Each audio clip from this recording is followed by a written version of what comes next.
Hello and welcome to Walk the Talk Show with Waylon Lewis, coming to you live from Boulder, Colorado. So today we're here to talk about something that gets millions of views on Elephant Journal, which is red flags to look for in someone you're dating. Red flags meaning they're bad, they're going to mess up your life. And green flags, which is nice, things to look for in the one. And a lot of our blogs point out that maybe there isn't the one, and it's never going to be a happy ending, that is always going to be work. And I agree with that. So first of all, there's not a perfect person out there on a pedestal. As Cary Grant says in A Fair to Remember, I put them up on a pedestal and they just come back down to earth. But first of all, there is a real red flag. From a Buddhist point of view, everyone is fundamentally basically good. Everyone. Even blades of grass. My dog Redford. Everyone is basically good. But there's kind of an exception to the rule, which is called Rudrahood. So for those of you who feel like you've dated someone crazy, and I don't mean crazy like they're wacky and they're fun and they're wild. I mean crazy. The exception to basic goodness is this.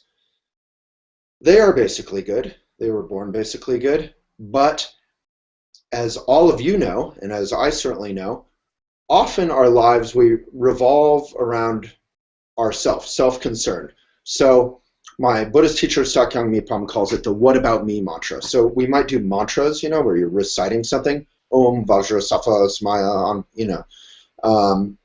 and those are enlightened mantras saying, I should be a good person, I'm fundamentally good, I'm going to practice this and that.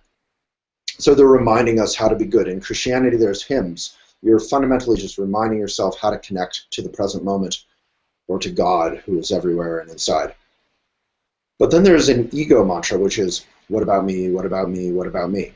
And that manifests as, that person insulted me, I want that food, I hate that person who, la la la, I want that cute girl or boy. It's all me, me, me. What about me? So that's okay because we can practice meditation. We have videos about meditation that we can link to below. And basically you notice that you're thinking neurotically, which is fine. And it can be happy thoughts, bad thoughts, but basically it's self-concern. So it can be thoughts about cookies and lemonade or murder. Either way, it's basically self-concern. So we say, oh, we're thinking, and we return to the present moment. And that is the practice of meditation. And we never get it perfectly. But we try. So what Rudrahood is, the exception to that basic goodness, the red flag that when it comes to relationships is if someone so fully identifies with their own thoughts and has no interest in, the present moment or reality, they just want to figure out their own life and they take their thoughts super seriously, then that might be a red flag. So taking yourself seriously, not having a sense of humor, and a sense of humor doesn't mean ha ha ha. A sense of humor means being able to have awareness of your life and situation and maybe take it lightly and not take yourself so seriously and get all stressed out and aggressive. So the red flag might be,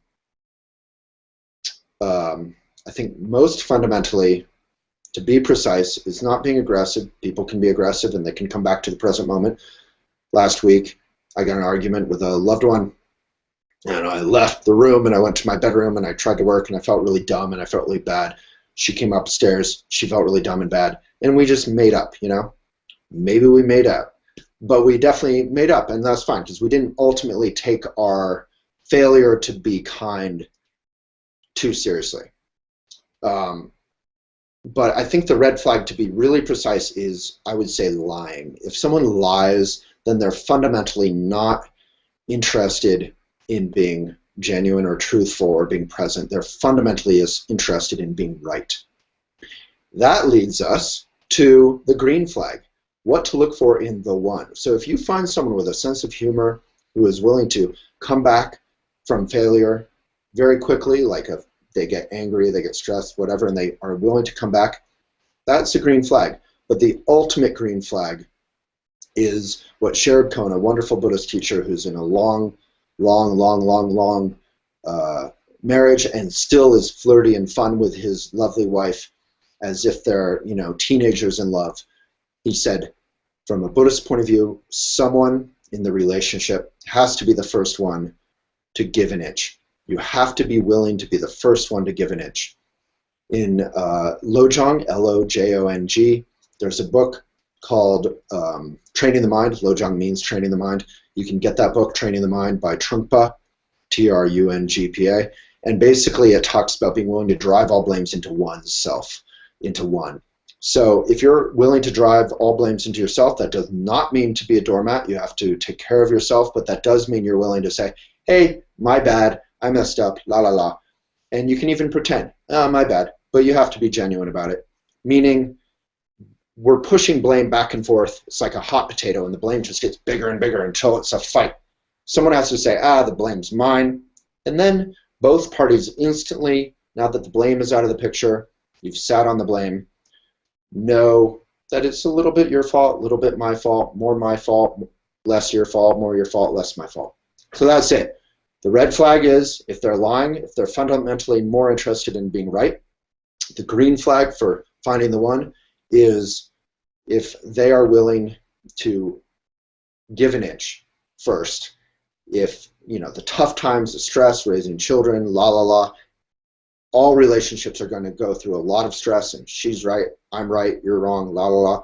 If you're willing to kind of have a sense of humor and flexibility, like that saying, bamboo is so strong because it's willing to bend, so it doesn't break. Thank you so much, and I hope that was helpful.